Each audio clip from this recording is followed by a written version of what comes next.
Let's Yes, sir. I'll just start. I welcome you, sir, today on Thursday forum for yes, sir. Uh, uh, sir, am I audible? Yes, I can hear you. Video is mute. Okay, sir. Yes. So, sir, let me just introduce our forum quickly. The Thursday seminar series, it has been initiated by MA and PG diploma students in migration and diaspora at IGNU, Indira Gandhi National Open University. The scholars, policy experts, grassroots activists from governments, academia, UN organizations, civil society organizations. These are invited to participate in our this deliberation. Our main objective through this seminar series is to initiate discussion around migration, governance, and challenges at various levels, highlighting the issues related to youth, gender, and children. Creating awareness through sustained conversation with experts working on this field from various sectors, creating a broad-based linkages with institutions working on migration and diaspora. And it's open for collaboration across different sectors for deepening conversations around migration, governance, and creating some policy impact. Now, I'll just introduce you to all our participants who are attending this lecture today. Dr. Piyasiri Wickramasekara is an international expert with over 40 years of research and work experience covering development, employment, and international migration issues. He obtained his bachelor's from the University of Peradeniya, Sri Lanka, and he obtained his PhD in economics from the University of Cambridge. He has served as a senior specialist on international migration and employment with the International Labour Organization for over 25 years. And he's currently the vice president of the Global Migration Policy Associates, GMPA, an international network of migration experts. He has been an ILO team leader, lead specialist in comprehensive employment, social protection, and migration missions to selected countries: Bahrain, China, Nepal, Pakistan, Papua New Guinea, Philippines. His areas of research include migration, employment, temporary and circular migration, irregular migration, governance on migration, migration and development, and he has contributed extensively to ILO's thinking on labor migration issues, especially its rights-based approach, and was one of the architects of the ILO flagship product, the Multilateral Framework on Labor Migration. He is also some of his works, I can name them. He was the co-drafter of the ILO Multilateral Framework, published in 2006, and co-authored International Labor Migration, a rights-based approach. And his recent publications include Circular Migration, a Triple Win or a Dead End, and Labor Migration in South Asia. So I'll, yeah, that was brief. So now I welcome you, sir, to our forum, and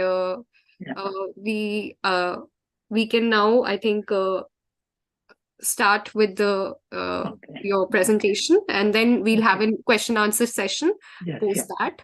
The session is for 1 hour or 1 hour 15 minutes or what? So 1 hour may be good, even less, 40, 50 minutes, whatever. Okay, right, yeah. Okay, yeah. Let me, first of all, I don't know, good day to all of you, or good evening. I think it's good evening in Delhi. I am in Geneva. It's 3 p.m. here, just past 3 p.m. First of all, let me thank Dr. Sadananda Sahu, my friend, for the invitation to deliver this lecture, and also the person who introduced me, for the nice things she said about me. I feel embarrassed, but anyway, the topic for today is Sri Lanka's diasporas. I plan to take about 35 to 40 minutes for the presentation, and then, of course, I'm quite ready to answer any questions. I hope somebody, Dr. Sadao, somebody will keep cut Yes. off time Yes, and yes. remind Next I will me. do Vira. We have Vira also. Yeah, remind me from time to time. Yeah, it's okay. Let me now share my screen.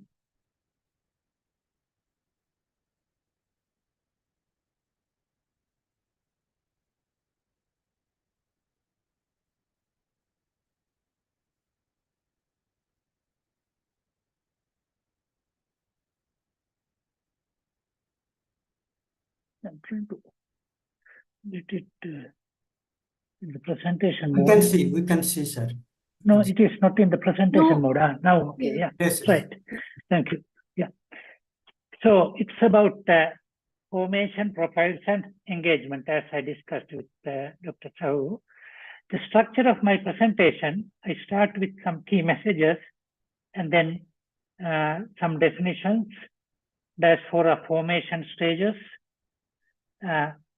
geographical spread, and then talk about diaspora engagement channels and what are the challenges in engagement. Sri Lanka has quite a lot, and what policies have been adopted and the way forward.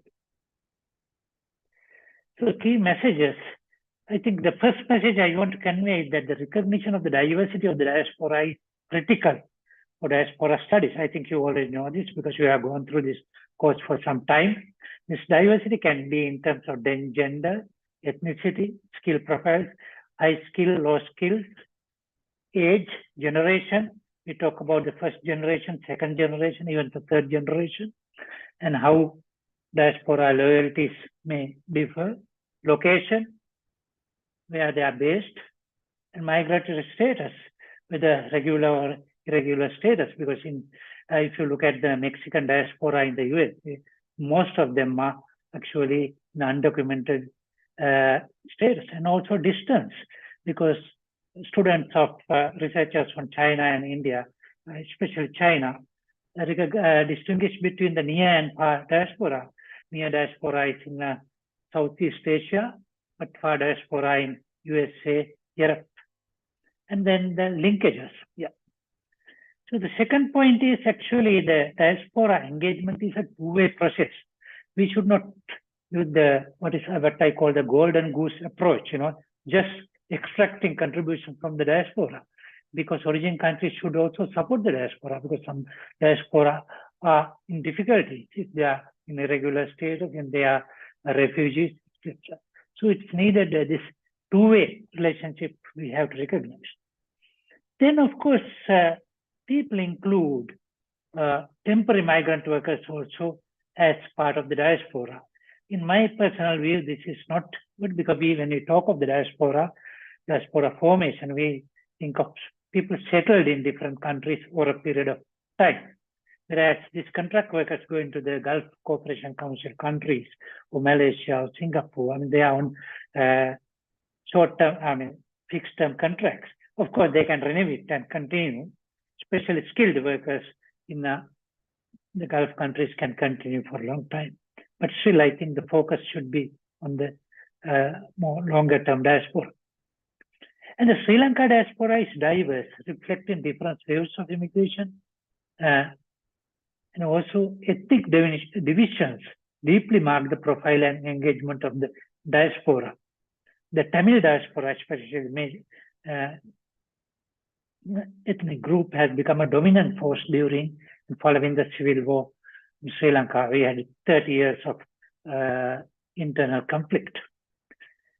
And lastly, there is a large unfinished agenda for engagement of Sri Lanka diaspora in development efforts. Now, here I have given some profile of Sri Lanka in relation to other South Asian countries. I don't know whether you can see it. Yeah.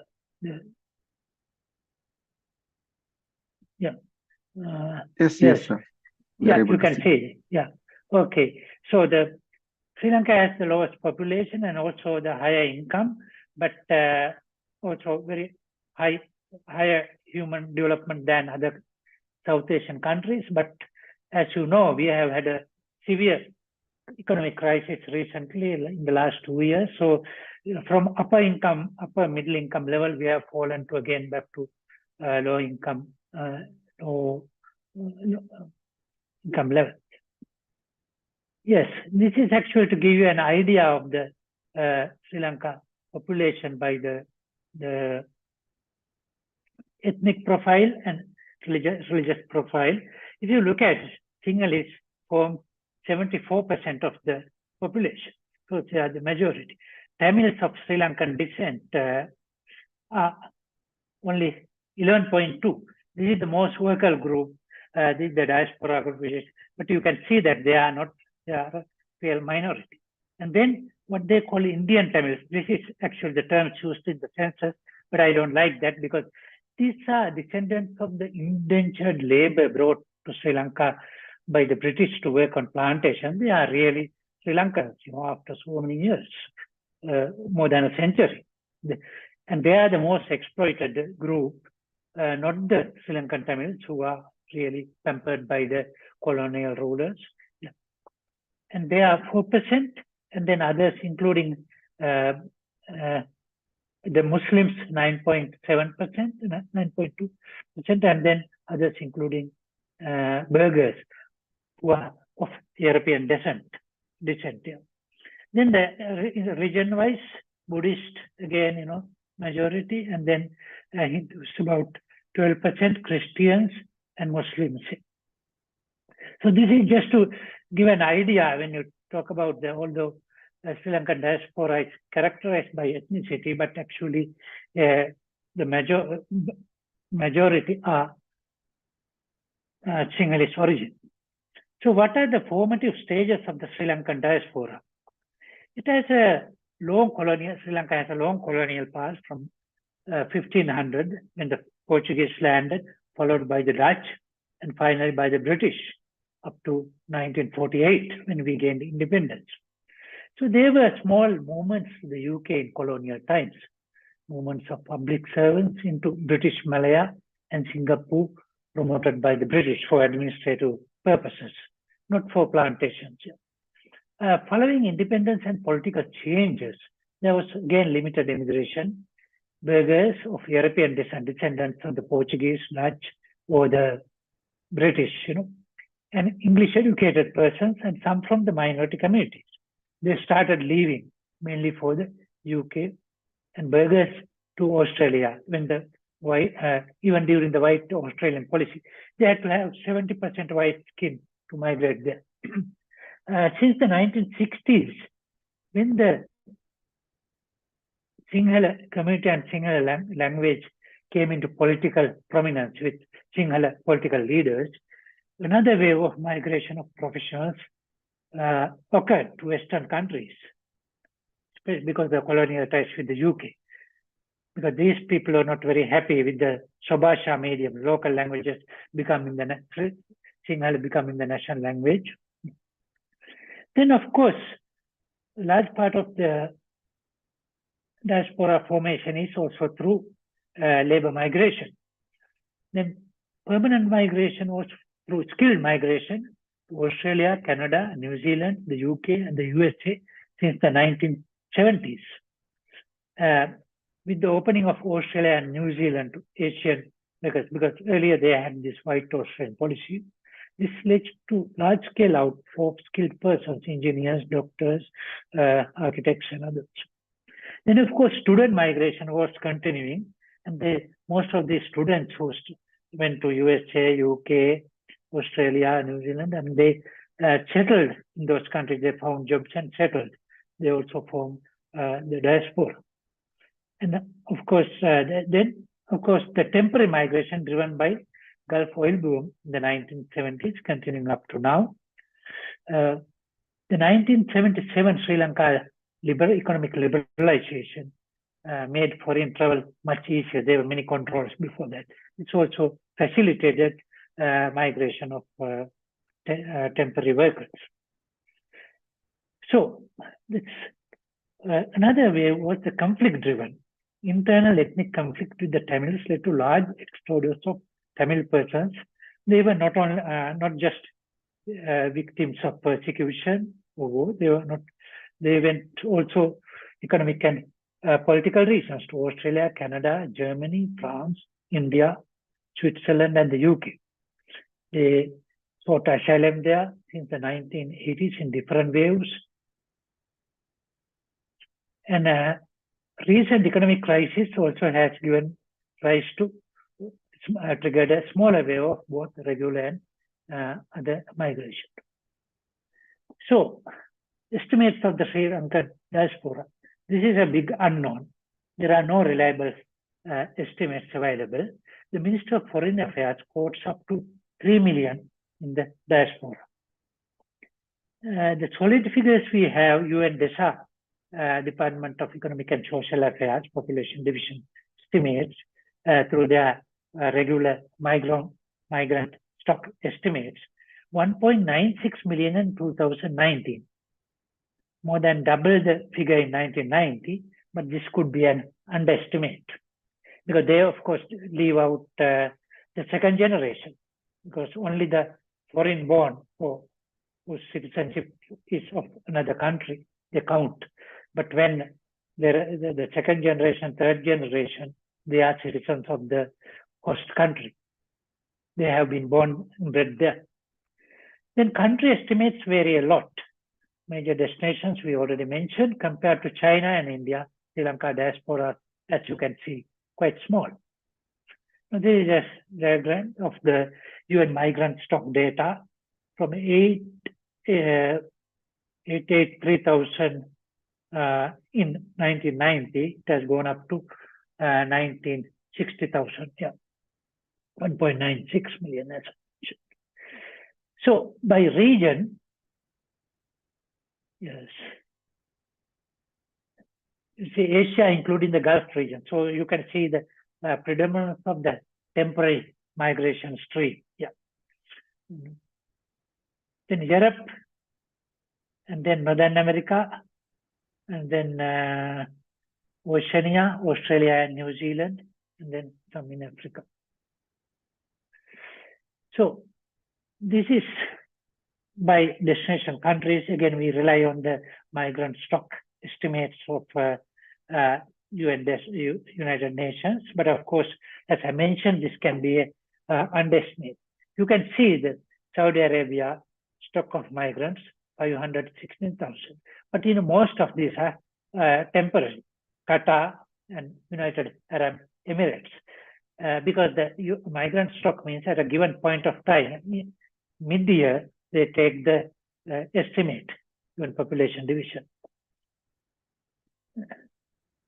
And then the more permanent migration, USA, Canada, Germany, United Kingdom, Australia, you can see, the still highest number in the United Kingdom, and then Canada, Australia, India. Yes.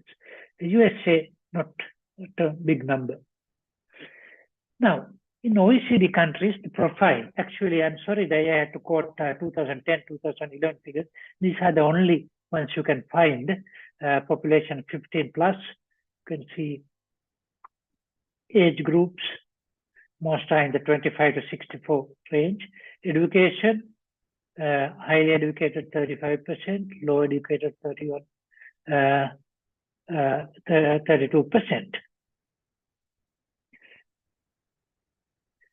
So I have given two figures as an illustration for Australia and USA. And born in Sri Lanka, Australian census 2021 estimated 131. This just may not include the second generation, the people who were born there, children. Male 51%, female 48% equal, and 2/3 are Australian citizens. And 48% have bachelor degree and above, 50. Advanced diploma and 15.2%. So educated, you can say about more than 60%. Then estimated resident population, which means including the second generation, latest estimate is 145,000. So the year of arrival in Australia, you can see most of them are, since 2000. 2001, 2011 to 15, and yeah, Sri Lanka's in the USA profile. Again, data is not easy to obtain, so I used this Hispanic Center estimates. And the latest estimate says 56,000. They base it on the community surveys. Citizens, 49% are US citizens, and 20% have been born in the US. Foreign born, 80%, that's the people who migrated. Years of stay, 10 years of less, 42%, 21 years and over, 28%. Education, 60% with bachelor's degree and above. Employed, 74%. So from these two country profiles, you can see, Sri Lanka diaspora, educated, and also quite a number have become citizens and doing well. This is about the short-term migration, temporary migration of South Asia. You can see I have given up to, so total numbers, 3.2 million actually. Yeah. But the issue is, you can see this highlighted during the 2018 crisis and the epidemic crisis. There was a sharp fall. But if we look at Sri Lanka, the highest numbers are from Bangladesh. India also has fallen. Nepal has quite high numbers, Pakistan, but Sri Lanka has fluctuated between 150,000 to 300,000 or so.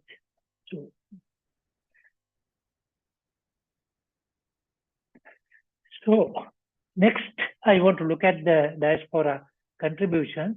This is a categorization I have used: positive, economic remittances, investments, export promotion, tourism, intellectual, skills, know-how, knowledge networks, contributions, social, building up civil society,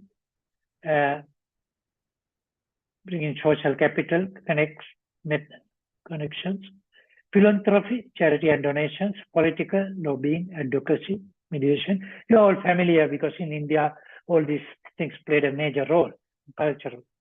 Negative, of course, diaspora can contribute in negative way to origin countries, sustaining conflict origin countries, actions to damage the reputation of the origin country.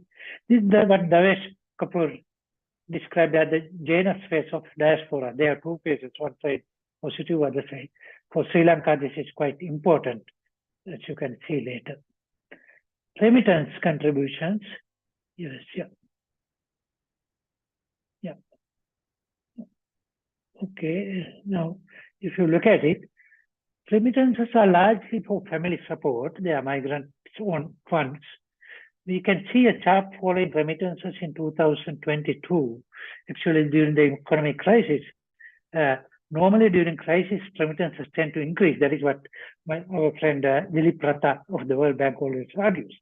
But in Sri Lanka's case, there was so much frustration among the diaspora with political corruption in the country and also poor economic management. So people actually reduce sending through official channels, or they reduce altogether. Now situation has improved in 2023. So you can see most, and by region also I have classified, then you can see the 51% is from the Middle East. So these are mainly from the temporary migrant workers, especially low-skilled workers. European Union, 18%. And Far East Asia, 12%. Korea, Japan. Yeah.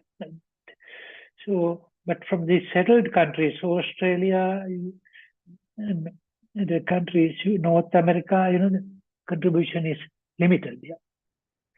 So, knowledge and skill transfers. Yeah. Migration of professionals outward has accelerated over the past decade. 8.4% according to the Institute of Policy Studies, because of the crisis and other reasons. In the 10-year period up to 2017, 46,735 professionals have migrated. This is really a brain drain. It's not a contribution, it's an outflow. In the previous decade, it was still 13,000. So there is a net brain drain. Recent economic crisis had triggered brain drain of specialist doctors and other professionals. So in some hospitals, certain units had to be closed down because the specialists, there were only one or two specialists, they had migrated. Skill transfers to the country, we don't know. I mean, there's no information. Most professions do not circulate or return. In India case, we know a lot of them returned after a few years abroad, in China also. But in Sri Lanka, the tendency has been for permanent migration. And no evidence of links with Sri Lankan universities or academia.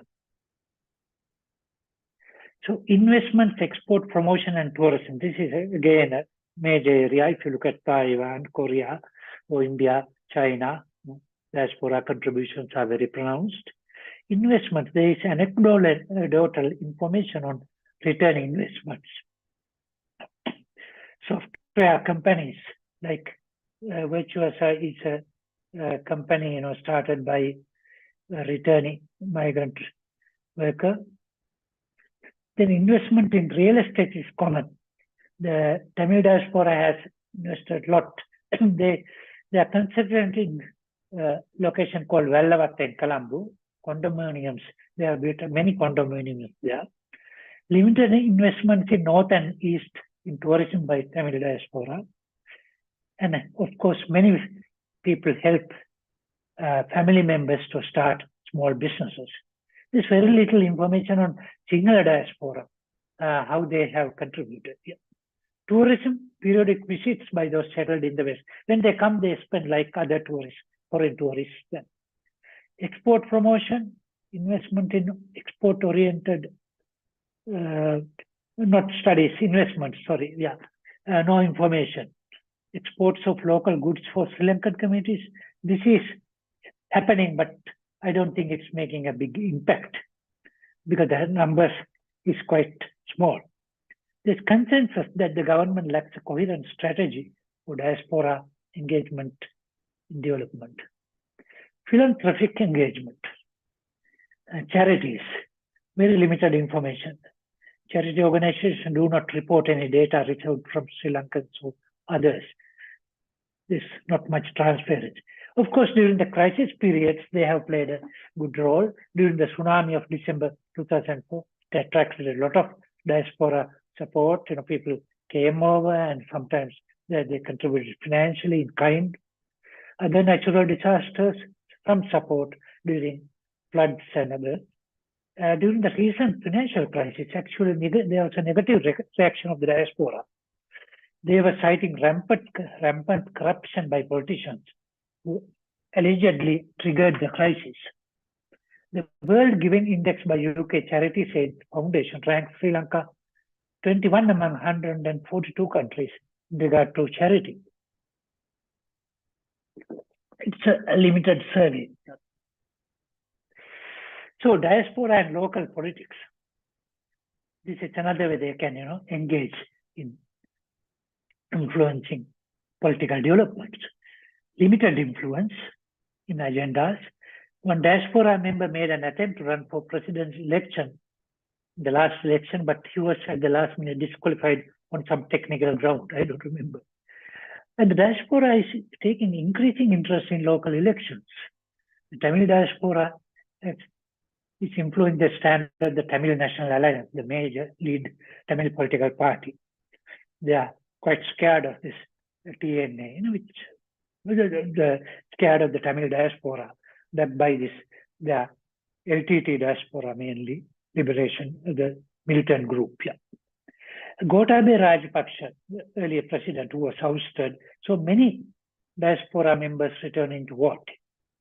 The Aragalaya, meaning people struggle, in 2022 was a mass movement when thousands of people took to the streets to protest against economic conditions and corruption. It is known that diaspora supported it. So what are the challenges in Sri Lanka's diaspora engagement? I mentioned that there's limited diaspora engagement. There are several reasons for that. Currently, it is mostly informal, short-term, and ad hoc, targeting the local rather than national level. Lack of information on diasporas. I mean, we don't have good information to target or engage with diasporas. The major challenge is the ethnically differentiated diaspora communities, Sinhala, Tamil, and Muslims. During the Civil War, Tamil diaspora, as I mentioned, was active in foiling the insurgency and arming the LTT, sending them weapons and other things. Tamil diaspora has a vast network for collection of funds, which still continues on a smaller scale. Vote banks of Tamil communities wooed by politicians in major countries, Australia, Canada, Switzerland, UK, USA, they provide support to them. Now, they are pursuing hostile agendas which supported these governments, and now their slogan is actually human rights and so-called genocide. And they use the Human Rights Council as a platform, supported by these Western governments who are hostile to Sri Lanka. Canada, of course, Prime Minister Trudeau, who is tight-lipped, did not utter a word about what is happening in Palestine, genocide by Israel.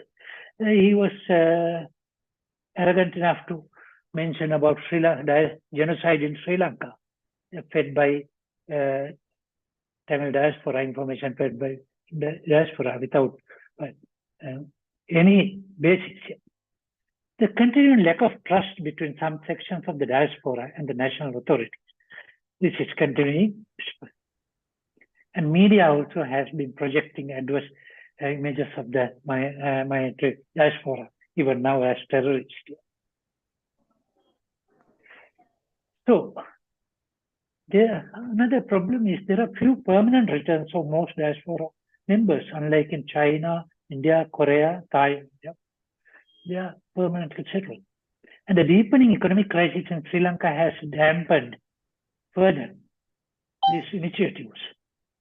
Remittances through official channels well considered. I mentioned that diaspora have withdrawn their foreign currency deposits from Sri Lankan banks in addition to reducing remittances. No estimates available. I mean, this is still, I mean, there is no confidence among the diaspora in Sri Lanka economy. Lack of clear policy and coordination within the government bodies, whether it is the Minister of Foreign Affairs or the Minister of Foreign Employment. Competition and rivalry among diaspora organizations in many countries. There was mushrooming of rival organizations following the end of the Civil War in 2009. Even in Switzerland, the Tamil diaspora is very strong. I mean, there were moderate groups and and also very strong groups linked to the LTT. And local communities also react to diaspora interventions because sometimes they are not consulted when they go and do these interventions. So, but things are changing. These policy approaches to diaspora engagement are changing. The government after the war appointed a commission, Lessons Learned and Reconciliation Commission, LLRC. They recommended that the government should actively engage with the diaspora, but these were not followed upon because they also identified this hostile diaspora, but the government was supposed to reach out to them, but this did not happen. Government's ambivalent and ad hoc attention to diaspora, post-war development, peace and conflict, reconciliation discourses is also a problem.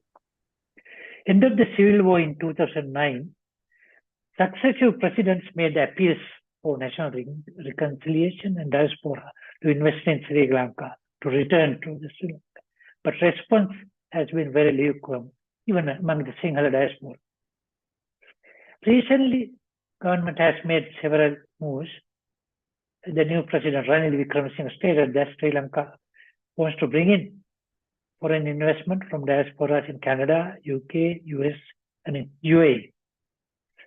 The National Policy on Migration for Employment and Action Plan 2023, it recognize, enhance mutually beneficial engagement with overseas Sri Lankans and harness their investment potential, human and social capital and technology, skill and knowledge transfer. So there is strategy 3, engage migrant communities and overseas Sri Lankans as partners in development. So what are the measures adopted? So since the term diaspora, it had a very negative connotation in Sri Lanka. They identified it with the LTT, this militant diaspora, who were funding the civil war by the Tamils. And the government adopted the term overseas Sri Lankans, OSL, to refer to all communities, irrespective of ethnicity or origin. But some have been critical of this. Center for Poverty Alleviation, which has been quite active in diaspora studies, it mentioned that it is not sensitive to the heterogeneous character of the Sri Lankan diaspora, and it avoids making a reference to ethnicity or religious affiliation of the diaspora, which because some are very strongly linked to that. So they have been arguing that this definition should be changed in discussion with the diaspora, but I really don't see what other kind of definition you can use here. Attempts by the Sri Lanka Bureau of Foreign Employment and the Ministry of Foreign Affairs to build databases. There is a very voluntary registration portal, Contact Sri Lanka. I will show that next. Then they opened an office for overseas Sri Lankan affairs in 2023, following the budget proposal by the president. It was mentioned, USLA. Because many countries have separate secretariat for diaspora affairs. Sri Lanka only started it now. Dual citizenship scheme, it has been there a long time, but during the Rajapaksa period, they suspended it once on security grounds, but it has been reinstated. Embassies and missions instructed to play greater role and support diasporas. This is the Sri Lanka portal, Contact Sri Lanka.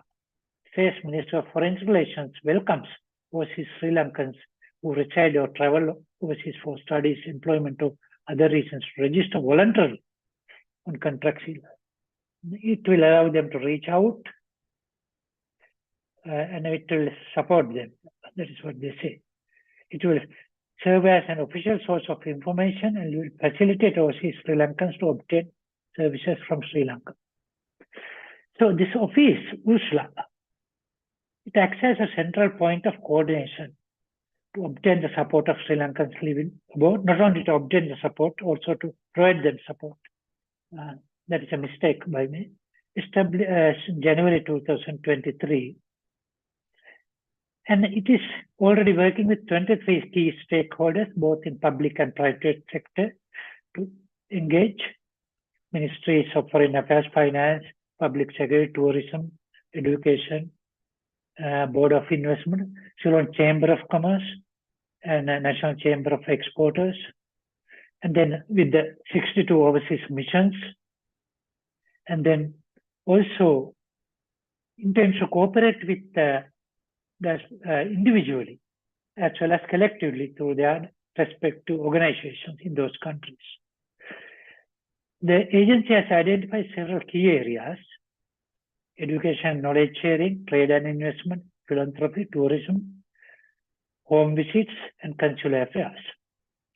Current focus is on US, UK, Canada, Europe, Australia, and New Zealand.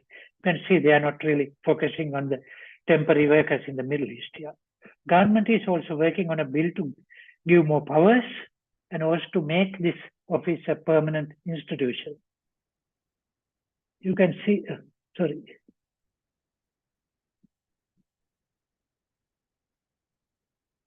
This is the secretariat, this is the director, Mr. Krishnamurthy from the Tamil community. So, I mentioned about the National Policy and Action Plan. So, strategy 3 is engage migrant communities as partners in development of the country. So, they have several studies to promote the dignity and recognition of migrant workers as partners in development, especially through the media. Then Sri Lanka Bureau of Foreign Employment, Board of Investment, which is coordinating all foreign investment to support migrant worker economic ventures. Then also introduce a special loan scheme for returning migrants to start tax-free enterprises. Then Sri Lankan missions to compile a registry of Sri Lankan associations. Then to develop schemes to engage overseas Sri Lankans to use their expertise and resources in countries' development plans. And also to implement concession schemes and investment opportunities to engage them in countries' development. There is a plan, policy and plan, but we don't know how much of will be implemented. So what is the way forward for effective engagement? So Sri Lanka authorities need to follow a proactive approach because people have been critical that government was not aggressive enough to entice professionals living abroad, combined with incentives to harness new skills.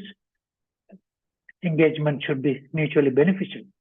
Arrange periodic meetings of the global diaspora. Sorry, this is not DL, SL, Sri Lanka Diaspora, modeled on this Indian system, Pravasi Bharatiya Divasya annual meetings. You have had 17 meetings up to now. Then we never had any. The strategies for encouraging return and engaging with overseas communities should be followed, even a virtual return and also physical return. Public-private partnerships to be explored, even if they don't return. New opportunities for workers to trade and create business links with the overseas partners. Special attention to small and medium business, because the government has been focusing on large-scale investment through the borders investment and large tourism ventures, but actually diaspora invest in smaller, medium kind of ventures. So there should be more attention to that group. And there is also a feeling that there is a lot of potential for the diaspora to invest in export industries. This export, inadequate export is a major problem for Sri Lanka because our trade deficit is due to that, and our debt settlement problem is also a problem. There is a good study by a Harvard scholar, Senatya. Diaspora knowledge network.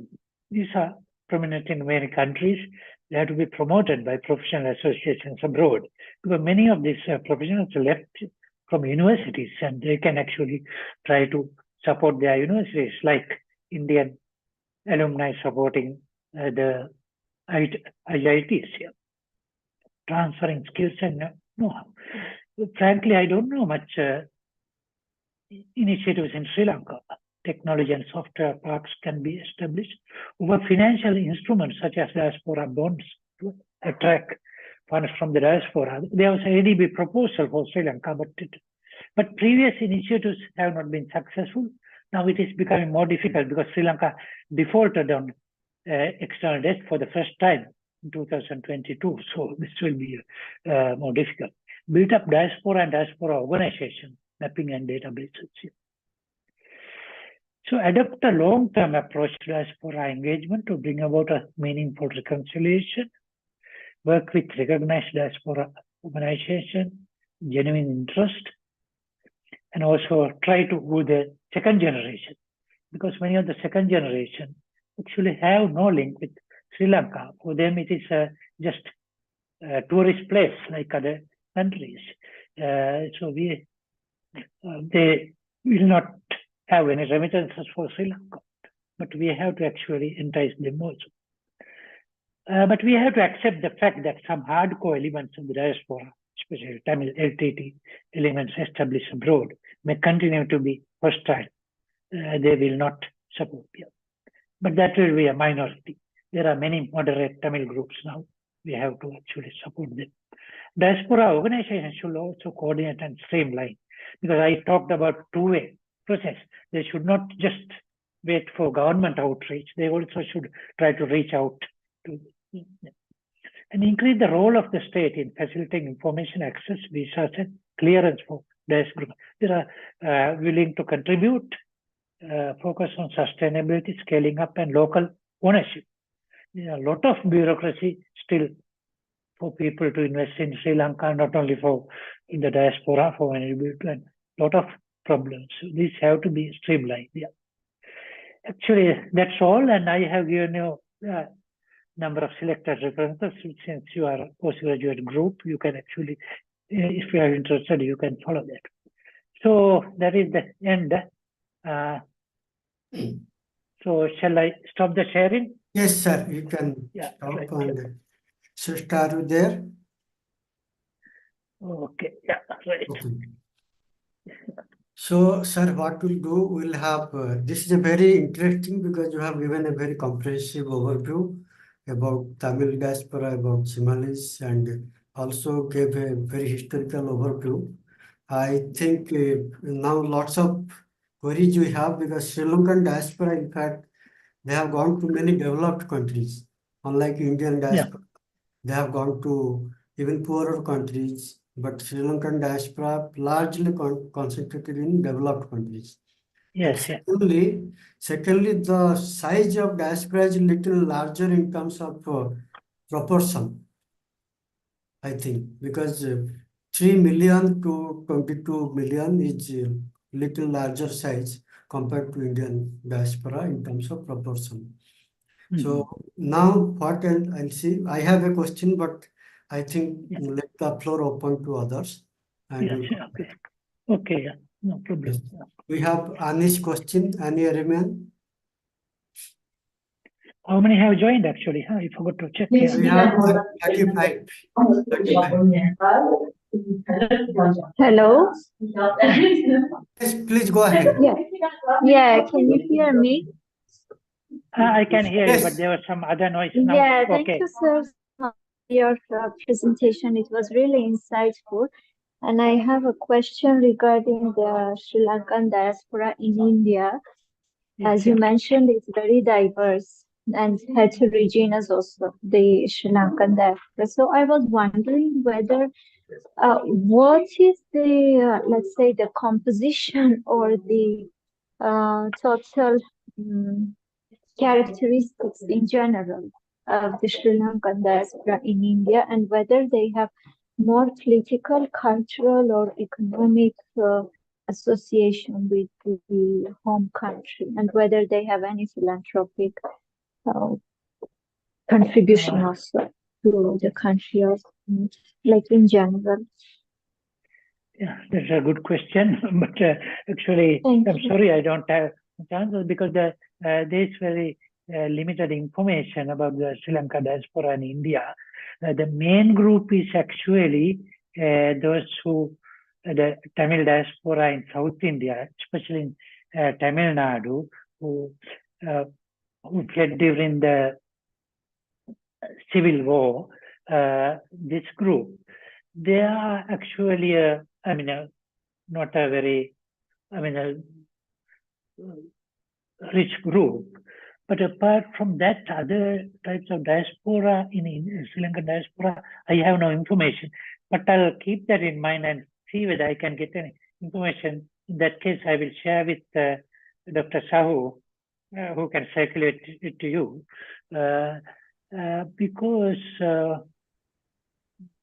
Because there is Indian diaspora in Sri Lanka, because many business people who are, of course, over the years, and there's a major Bora community and others. Sri Lanka community, especially skilled and community who have gone to India, I'm not very clear about that. This is a very good question, but sorry, I cannot answer that. Yeah. Because thank you. Nobody has actually written about that also. I think those who want to ask questions directly, please ask. We have very interactive platform here. One point I have to also mention is, if you look at the literature, most of the literature is about the Tamil diaspora. If you search the web, you find so much information, but but in terms of ethnic profile in Sri Lanka, they were only 12% of the population, but the large part of the literature is on the Tamil diaspora. In developed countries, but not in India. Monica, Hi, sir. Monica is also raising her hand. So, Hello, sir. My name is Monica Bisht. Yes, Sir, I know you. Hello, sir. Sir, I'm fine. Sir, it was a very wonderful and insightful presentation. Sir, my question is related to gender and diaspora. Could you please Yes. throw highlight on gender and women migration and how the marriages are affected by the international migration, labor migration within, from Sri Lanka to India, as well as from Sri Lanka to other European countries, Gulf countries? Yes, yeah. Another good question, because actually I did not mention that, because this is another area of very limited knowledge. Women in the diaspora, role of women, Sri Lanka's women in the diaspora. Initially, most of the migration of women was through the family process, family migration.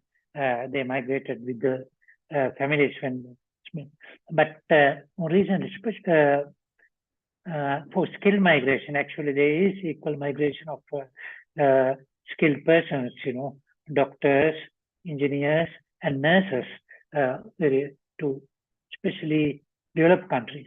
I'm afraid, again, for India, I don't know the situation of migration of Sri Lankan women to India, except but to other countries they have migrated, but there is very limited information about their role. But there are professionals who have migrated. For the Gulf countries, actually, women migration has been, of course, there is nurse migration and also some skilled persons, but majority of women who migrate to the Middle East are domestic workers, low skilled, temporary workers. So their situation, and as you know, in the Gulf, except for skilled persons, there is no provision for family reunification. They cannot bring families. Temporary migrant workers cannot bring families unless your income threshold is. This is the case even with developed countries like the UK, which has draconian migration policies, which is tightening always. Even students cannot bring their families now. Because for some reason they have included international students also as part of the migrants. This is ridiculous in the case of India. But the point I wanted to mention is, in the Gulf countries, when migration is again, on temporary contracts, is single, and they, of course, are highly exploited category, like all domestic workers from other countries, Bangladesh, Nepal, or India. This is one group. So this is another area for research, actually, to look at the role of the women diaspora among the Sri Lankan diaspora. I could not even find figures, but of course, in Australia and other these profiles, they say equal number, 40 to 50% are women, even among the second generation. Yes. Yes, we have Sarita Nandmeher. Sarita, go ahead. Thank you. Thank you so much, sir, for your very elaborative discussion and giving us a very deep understanding about the Sri Lankan diaspora. And I think one of the points you also mentioned in the policy perspective that UAE and the Arab state, it's not included in that, but the larger number of Sri Lankan diaspora, if you look into, so the number is much higher in comparison to other countries where Sri Lankan diaspora is there. So my actually, although you already, gave answer, half of my answer in your last question, the girl she asked. So, but I would like to know, because I have wrote one paper on Nepalese diaspora, specifically on women in the Gulf countries. So I would like to know, like, what kind of challenges of Sri Lankan diaspora, faced or facing, because for example, like in Australia, under the white policy, they faced a lot of challenges and discrimination in Australia in back years. So what kind of challenges they are facing in the Gulf countries or in UAE or Saudi Arabia? Thank you. Yeah. Yes, I mentioned that actually this UAE, Saudi Arabia, these countries, actually the Gulf, GCC, Gulf Cooperation Council countries, it's mostly temporary migration.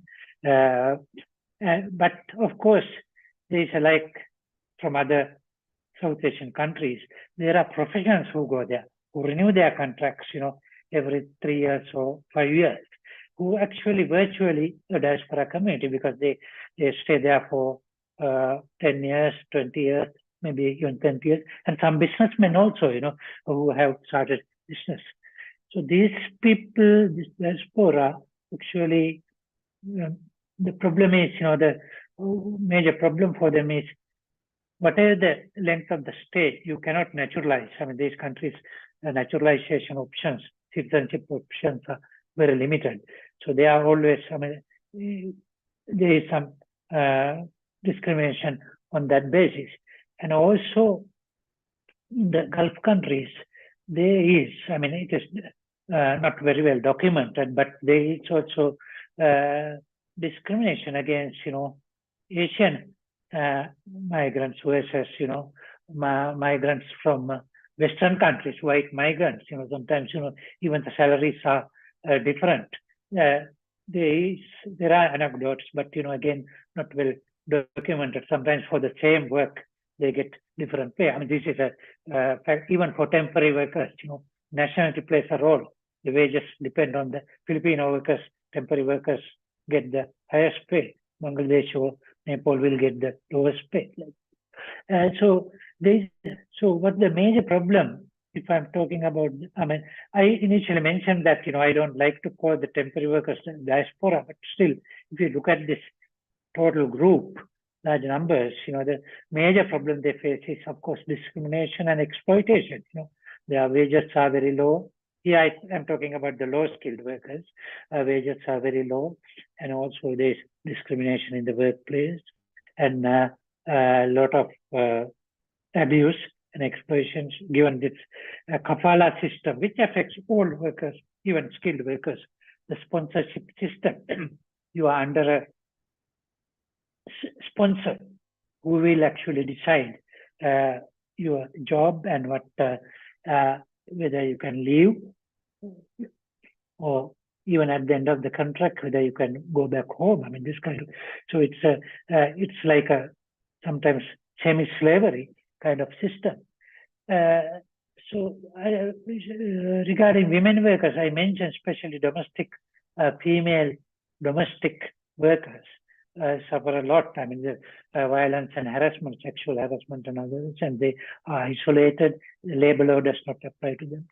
I mean, these are the you talk about Asianization of the Gulf workforce. This was not by accident.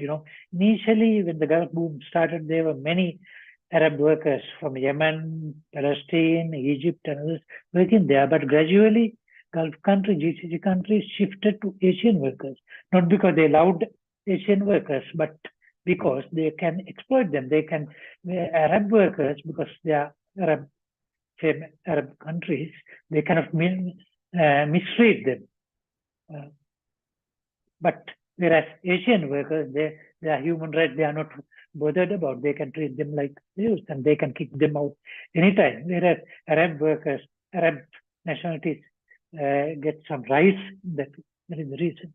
I don't know whether I answered your question, but I must clarify another question, because I had not worked on Sri Lanka diaspora until last week, until Dr. Sahu asked me to give this lecture. So the information I gathered is during this Oh, no, sir. 1 Thank you week. so much. You answered very well. And yes, of course, under the kafla system, the women are discriminated in such basis that they cannot even leave that country if they really wanted to. And even the embassies and the policymakers, or you can their own country, they cannot take actions to take them back. So yes, thank you so much. Thank you, Sultan. We have many senior scholars here, Professor Renu Modi, Dr. Ramba Pandey, and Dr. Divya Balan, and Abha, and so many, and we have Sridhar and Vira also raising hand. So we'll go one by one. Maybe Sridhar, you can go ahead. Thank you, sir. Thank you, sir, for the wonderful, enlightening presentation. My question is, how much is the impact of climate change contributing to people moving to Middle East and other regions in Sri Lanka? Yes, actually, frankly, I haven't again done any research on the climate change in Sri Lanka, or there has been any recent study I haven't seen. But I don't think it is actually right now.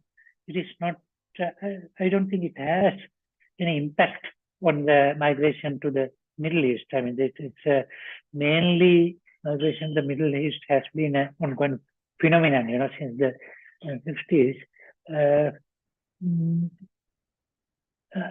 From the people who migrate, I mean, if you look at the profile of those who migrate, I don't think, we can actually relate it to climate. Maybe it is in the longer term, it will be an important factor, but right now, there hasn't been, of course, we have had natural disasters, one problem we have had in the recent past is this rain, floods and raining, and also drought at the same time in certain parts of the country.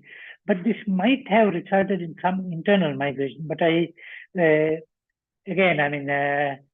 offhand, I don't see any link between that and migration to the Gulf. At least no politicians. It has not been in policy. At the policy level, it has not been taken up. The national policy, of course, talks about climate migration as a longer-term adaptation policy.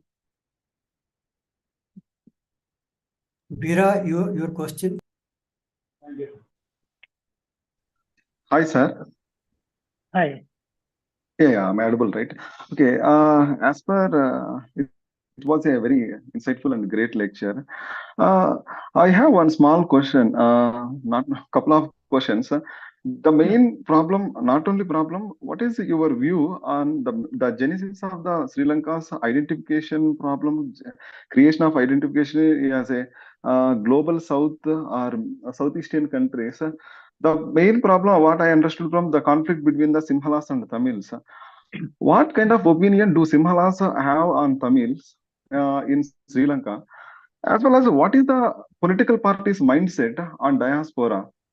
Basically, these two, even though policies are very good, based on their political parties, that means government comes from only political parties only, right?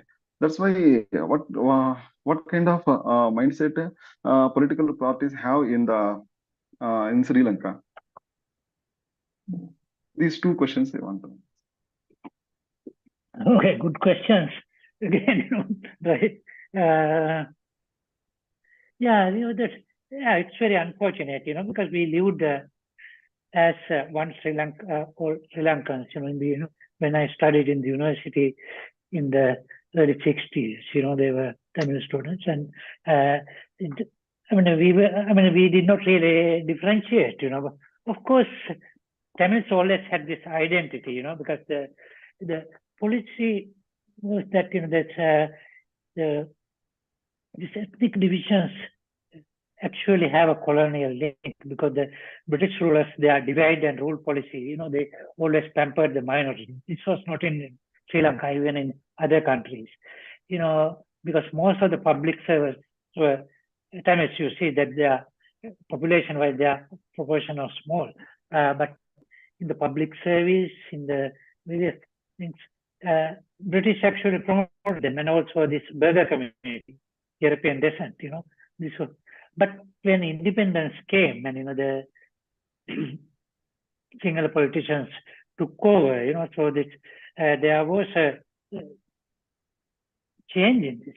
So then immediately they feel that there is, because on the eve of independence, actually, the Tamil parties wanted 50% representation in the House of Parliament, although their share was only 10% at the time, the population share, because of this colonial, this British policy, but so when these things came, and when sometimes this policies, for, and also the schooling system, the missionaries went and built the best schools in Jaffna and coastal areas, and so most of the university admissions and, into the medical, engineering sciences were from the Tamil community. But, this, there was actually no one major thing, but it's the politicians who actually put this conflict, who deepened this conflict. When the proportions, when the public service and other things, their share of employment, were being reduced, they thought it was discrimination. But actually it was not really discrimination, because they were overrepresented in many of these areas, in university admissions and other things, So, but during the insurgency, and of course, when actually this insurgency,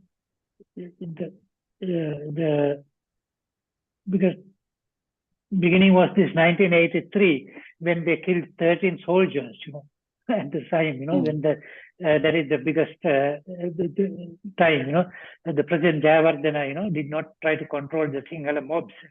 And a lot of, Tamil properties Tamils were killed in the other Sinhala areas and other things. So from that time, then of course, there was this, when they started, this, India also actively intervened and supported the groups in Tamil Nadu. So that time, I think there was this rivalry, this distinction over there. But over the years, everybody Sinhala, and even the moderate Tamils wanted, peace and living reconciliation. But it is always a limited minority who does that. So generally, I don't think Sinhalese community has any problem with the Tamils. Now, at the moment, there's a Tamil person, actually, Arun Siddharth, he is actually promoting reconciliation, and he is meeting Buddhist priests, and he is also visiting the south and trying to promote. But in the minority, because the majority have still support the LTT, that they still have this separatist. So that is the one question about the Sri Lanka politicians. You are asking the wrong person, because I don't know their mindset. I don't know any politicians, but of course, they are a corrupt lot. Because in Sri Lanka, any MP, you nobody, but you join the government. After 5 years, you are a billionaire. So this is the corruption, they are very corrupt. That is the diaspora things. Especially now they have got disillusioned with the Sri Lanka, because it is only two parties all the time. The changing, and the family based, and it's very unfortunate. All the Sri Lankans are very educated. They really vote only for these family based parties, Rajapakshas and others. Although so much they have done so much damage to the country and the economy. Okay. Any other? Maybe last round of question. We have so many people. In case there is any question, Professor Enumudi is there. Ramba Pandey, Abha Mishra. Abha, you can start. I just wanted to ask one. Good evening, sir, and it's a very, very, good presentation. We really came to know a lot about the Sri Lankan diaspora. My one question was specifically when also I related back to what is happening in India and how we are trying to get the diaspora to become more active in India. Do you feel that the diaspora, the Sri Lankan diaspora, uh, which has settled down, the second generation, and if they are integrated into the main land, would there will be differences in the socio-cultural setups? Because when, as you mentioned, that most of the Sri Lankan diaspora have gone out and settled down. So which means moved out of the roots. So when they come back with a socialization of that country. So what type of changes do you feel would happen? Would it be good, bad? Because there's also on the other side of the spectrum, the cultural losses could be great. Actually, yes, yeah. I don't see any prospect of this Sri Lankan first generation diaspora coming and settling down, because in Sri Lanka, not to mention second generation, I don't think there's any prospect because they have been born and bred in those countries, in the Western countries, so they identify themselves as nationals of those countries, and their link to the countries through the parents, what they learn from the parents, so I think the attachments, over the generations, there's a delinking of the attachment. For them, Sri Lanka is another tourist place, so for them, I mean, I can think of my two children myself, although they were born in Sri Lanka, they are settled in Australia, and my two sons, one in Australia, other one in USA, they are never coming back, and their attachment to Sri Lanka is very limited. We are partly responsible. I feel very guilty about that. But anyway, the point I want to make is that second generation, I don't think there is any possibility of their coming in. But the first generation, if they come and settle down, what we think is actually it is not culturally they are not that different. If they come back and they can easily adapt, but the issue is, what Sri Lanka is expecting is actually their contribution through skills and to the economy skills and also enterprises and others, so, but I don't see actually any prospect of, but Tamil diaspora is, I think, Sinhala diaspora has, I see very little loyalty to Sri Lanka, whereas the Tamil diaspora has more loyalty to the Tamil areas, the north, especially the north, Jaffna and others, so if they want to invest, they will do that. But unfortunately, up to now, they have not taken any major way because they have enough resources, but they have done only mostly family support kind of thing, not in infrastructure. Most of the infrastructure development in north and the east was immediately after the post-war by the government. Most of the foreign aid that came into those two areas, if you can see how much those areas have developed, not through diaspora investment, but yeah. Maybe. I don't know whether I answered your question, but no, very interesting answer. In fact, Abha, you are satisfied with answer?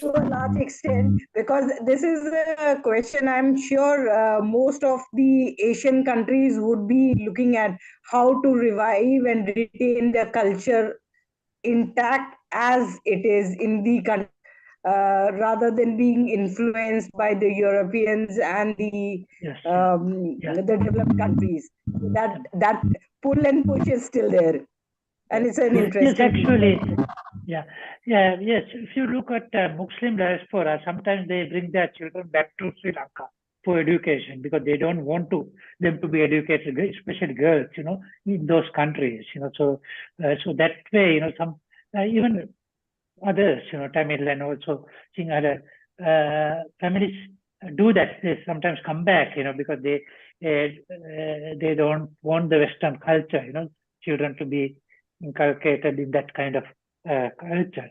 But these are, ad hoc, far and few in between. But as a general trend, I don't see. Again, as I confess, my work on Sri Lanka diaspora was within the last week, because I have been working mainly on the conceptual issues of diaspora globally. But I did not look at but I will do that now. After these questions, I feel very embarrassed, So No, sir, we cannot cover everything in 1 hour talk. We have two last questions. Maybe Professor Renu Modi first, then Dr. Divya Bal. Sir, good evening. Thank you so Good much evening. for your time. And I think you have been saying that you are not a scholar on diaspora that we are covering today, but I think your presentation Sri Lanka diaspora. Sri Lanka I am a diaspora. scholar on diaspora. Yeah, but I think we had a lot to learn. So I have a specific question. As you mentioned that the people that are voting for those corrupt family politicians, what is the reason?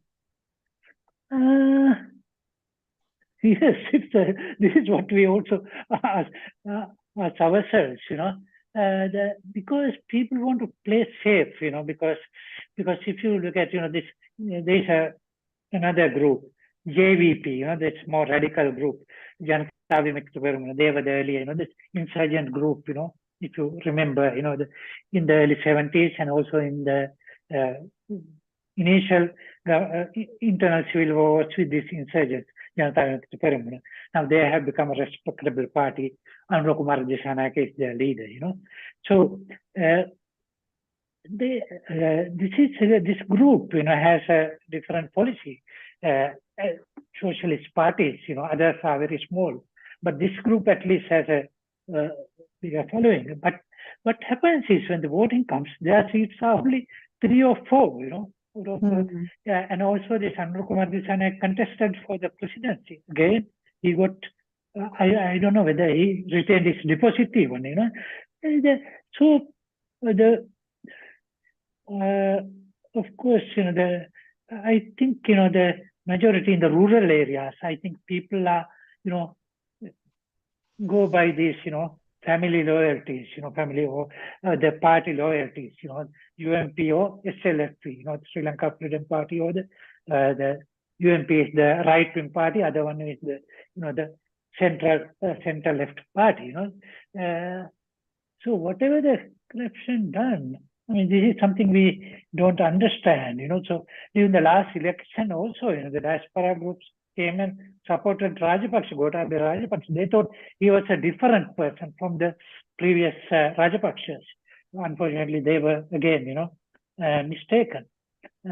This is because I think our people are not politically educated that much. I mean, this is why they keep on, voting for the same corrupt politicians, Thank you, sir. We have Dr. Divya Balan. This is the last question. We have many other, actually, Dr. Mahalingam also here. Yes, Divya. Thank you so much, sir. Thank you, sir, for this very insightful lecture. I was listening to you, and back of the mind, I had so many questions, but I'm not going to ask all of them. I have two very specific questions. My first question is, I really wanted to understand, and this question is coming from a very Indian perspective, and I'm trying to understand what is the Sri Lankan common perspective. Like, I'm talking about common people. When they hear about Sri Lankan diaspora, which ethnic community are they thinking about to the major conversation, or is it Sinhala diaspora? Actually, the common person, the term diaspora. majority That is my very first question. Second is okay. There's some problem with the can, audio. You can close your video so that the bandwidth will be better. Yeah. Sure, sure. Yeah. Yes. Divya Balan, yeah, I know you. Okay. Sir, should I repeat the question, or have you heard the First one, question actually, if I understood, was the common person, average Yes. person, what they think of the diaspora, whether they talk about the diaspora. Yes, yes. Is that what Sir, you and my meant? second, Yeah. yes, exactly. And sir, my second question is also related. You have mentioned about national policy towards diaspora. So, is there any community-based policy provisions within it? Specifically mentioning maybe these two or three communities, because you know that the history of migration itself is different for, I'm sure, different communities. For Tamilians, it would be also conflict-based political migration that has happened in the later the labor migration. So I really wanted to kind of get some clarification about these two. And thank you so much, sir. Yeah, right. Hope to listen to you more. Okay, thank you. Divya, yes, yeah. Yes, first question, I think average, normal, majority of the Sri Lankan people are not worried about the diaspora. I mean, they don't talk about the diaspora really. It is the politicians who are really politicians and, you know, the educated people who talk about the diaspora. Because for the common person, I mean, because the people who have left the country, I mean, they are not, because for the average people, many people are interested in migration. They want their children to migrate. If you look at the middle class, you know, so what they think is that there is no future in Sri Lanka, that especially after the crisis, even otherwise. So many of the academics in the universities and also well-to-do people, they want to send people for education, you know, for the first degree or even for the second degree, especially for the second degree abroad, so that they can settle. But for the common person, I think this is not an issue. I mean, even these, you know, were people who want to send people abroad, and they are not thinking about diaspora. They want their people to go and settle as diaspora, not for them to engage with Sri Lanka. You know, so this is issue, because take my case. You know, because now I was away from Sri Lanka for 35 years, you know, so, I mean, did I think myself as the diaspora? I mean, it occurred to me to think as a Sri Lanka's diaspora, even when I am a returned diaspora, but even then, you know, I don't think of myself as the diaspora. Second question was about the politically, this whether these policies target specific communities. Actually, no, because again, it's a very sensitive issue, politically sensitive. If you target the Tamil diasporas, give them special privileges, that will be very sensitive, you know, that will raise a hornet's nest. Or if you target the Sinhala diaspora, Tamil politicians will start shouting, you know. That is why they use this term overseas Sri Lankans, you know, because it is very difficult for Sri Lanka, given our history of the conflict, you know, now to target any particular community, targeting meaning, you know, that even give benefits, you know, even I feel that we have to go out of our way to cultivate the Tamil diaspora, because they are at the moment, you know, hostile, but they have a lot of potential. It is important for us to get them. But if you try to build that in the policy, and the politicians, you know, they seal their fate, you know, because there will be a big uproar, you know, because people are always out to, you know, to see, you know, whether I mean, it's like the reintegration policies. When migrants come, you give them special privileges, you know, people who did not migrate, they wonder why do they do it, you know? They went and made their fortune, you give them more privileges, you know, whereas we don't get anything. I mean, so I think it will be difficult for Sri Lanka to do that, yeah. But what is possible is, you know, for the Tamil areas, you know, to actually, the Tamil people, Tamil community, there is no problem. The Sinhala community, you know, not the government, you know, not the government, at the government level, but at the community level, they can establish connections, so I don't see any problem with that, Muslims doing that. Even the Muslims had a problem, one section of the Muslims had this, they blew up some hotels and other things, and at that time, there was also more migration of Muslims. Yeah, okay. Yeah, okay. Thank you, sir. Now it was a great discussion, sir. I'm so happy that we had so many participants despite of the initial hiccups. I'll invite Veera to propose a vote of thanks, and then we can. Oh, I don't need it. Yeah. Okay. So you were saying something? Oh, I'm sorry. I interrupted you in the middle. No, it doesn't matter. Yeah.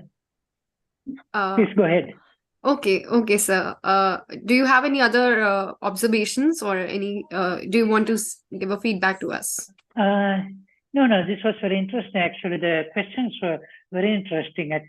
It highlighted my limited knowledge of the Sri Lankan diaspora. So, and also, I am now determined to do more research on the Sri Lankan diaspora to find some answers to these questions you have raised. It was quite good, and yes, and also thank you for the participation. And I thought it was only the students, but I see professors and others had also participated.